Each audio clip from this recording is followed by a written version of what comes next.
students, welcome to Physiologics YouTube channel. In this video, we'll be discussing some of the most repeated physiotherapy MCQs in exams, whether these are the competitive exams that are conducted nationally or the international exams like DHA, MOH, HAAD, NPTE, and other physiotherapy exams. So we'll be discussing each MCQ one by one, and each MCQ statement will be followed by 4 options, and then there will be marking of correct answer provided with the explanation of correct answer. So let's start. MCQ number 1. A patient presented to physiotherapy OPD with complaints of pain in lateral 3.5 fingers. You suspect carpal tunnel syndrome. Which nerve is affected in carpal tunnel syndrome or CTS? Options are median nerve, ulnar nerve, radial nerve, or musculocutaneous nerve. So pause this video for a few seconds and mark your correct answer. The correct answer in this case is option A, median nerve. The median nerve supplies your lateral 3.5 fingers, and when it is trapped in carpal tunnel, it causes sensations in lateral 3.5 fingers, and it is diagnosed by a special test known as Phelan's test. MCQ number 2. You are seeing a patient in neurology ward that is showing steppage gait pattern. Which of the following muscles might be affected in this patient? Options are hip flexors, hip extensors, plantar flexors, or dorsiflexors. So pause this video for a few seconds and mark your correct answer.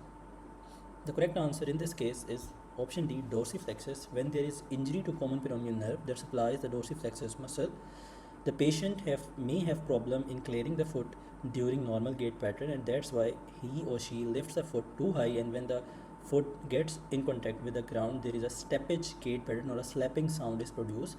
So the correct answer in this case is dorsiflexors, and if they ask about the affected nerve, then the affected nerve is common peroneal nerve. Next MCQ. Which of the following muscles is responsible for first few degrees of shoulder abduction range of motion? Options are supraspinatus, deltoid, trapezius, or serratus anterior. And the correct option in this case is option A, supraspinatus. The first few degree of shoulder abduction, 0 to 15 degree, is controlled by supraspinatus muscle, and then 15 to 90 degrees is controlled by the middle fibers of deltoid muscle, and beyond 90 degrees, the upper fibers, the trapezius muscle, the upper fibers of trapezius muscle control this movement. Next MCQ. You are rehabilitating a right total knee replacement patient, and you need to teach him stair climbing pattern. What should be the pattern of stair climbing? Options are place right lower limb first, option B, place left lower limb first, option C, does not matter, option D, none of these.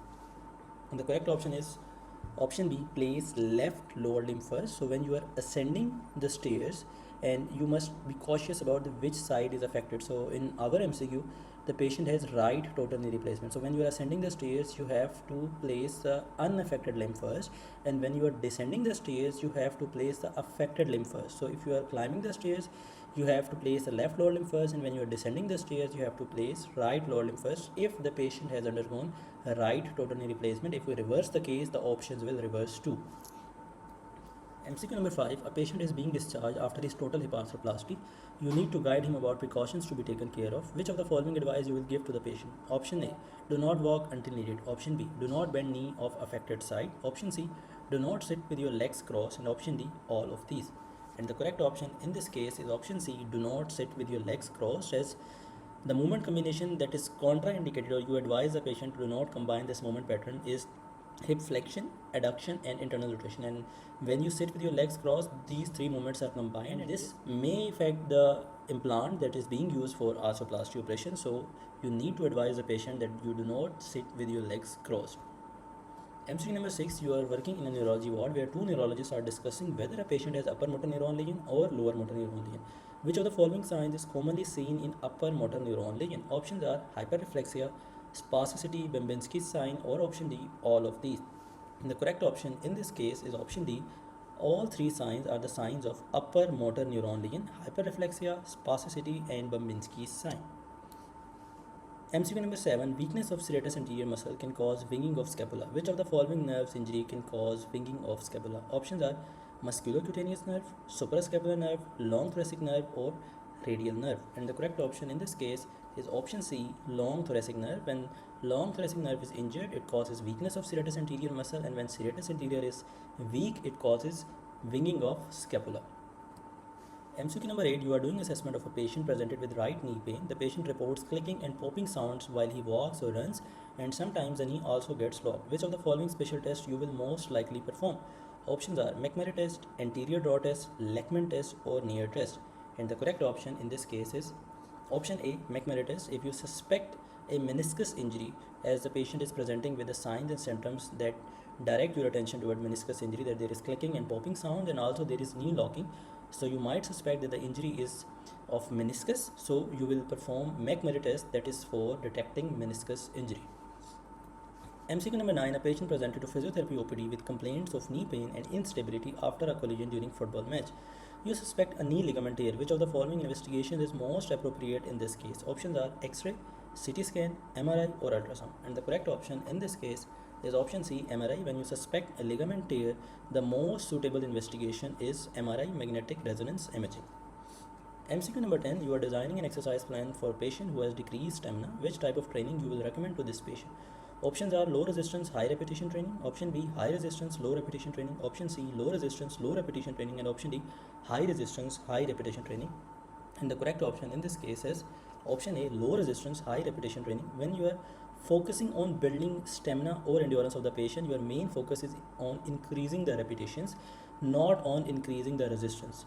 But if you are focusing on increasing the strength of the muscle, your main focus will be on increasing the resistance and decreasing the number of repetitions. So if the statement includes the word that the patient has decreased muscle strength, then the correct option would be option B, high resistance and low repetition training. But in this case, the correct option is option A, as we are talking about stamina or endurance of the patient.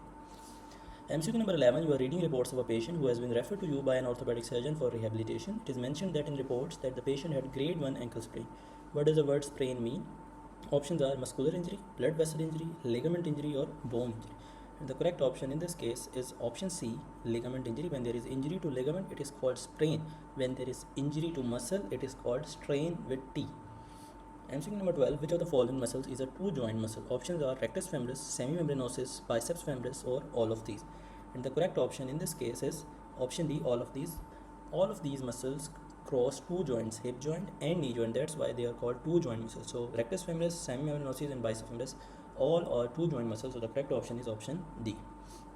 MCQ number 13, you are working in ICU and while going through the notes of the post-COVID patient, you read about diaphragm palsy.